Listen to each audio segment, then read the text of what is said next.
Welcome back to a KCBD here at noon. Well, we're joined by author Thomas Fellows. He's discussing a little about MLK Days coming up, and he's here to join us. And Thomas, I'm curious, what is it rather that you find most impactful from Dr. King about in terms of service to other folks? Yes. Good to be here today.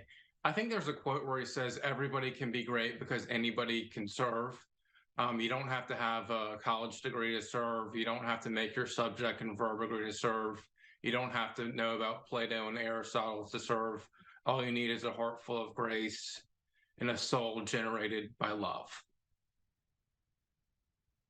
And that's a pretty interesting of you to also know. You're from the same area that Dr. King is. Do you kind of I feel am. growing up, was that kind of something that you and some folks around you kind of took to heart?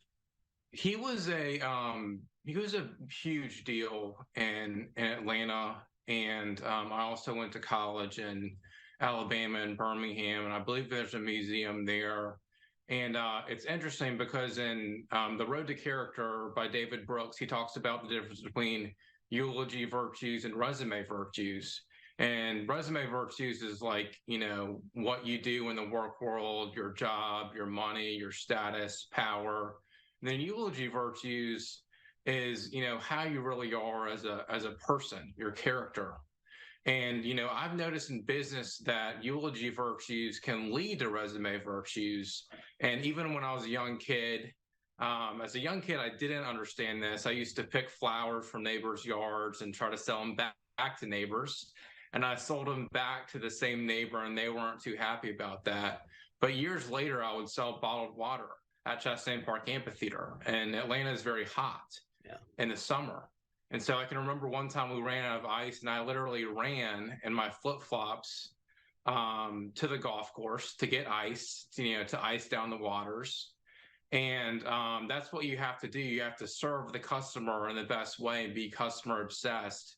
And if you do that, you'll be very successful in business. Got you, got you. And now in this time of race relations, we're talking a lot about the just basically the color of a lot of folks' skin. Do you feel like anything from Dr. King is really highlighted as it should be nowadays?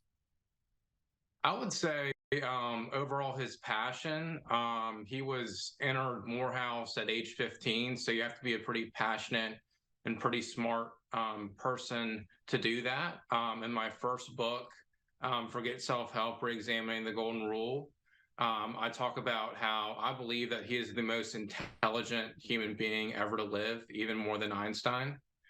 And but when you circle back to service, the most impactful people look at a service as a way to grow. Absolutely. Well, thank you very much, Mr. Fellows. We have you on a lot. We're happy to welcome you back here today. All right, so we're going to cut it to another commercial break, and once again, thank you for joining us. Thank you.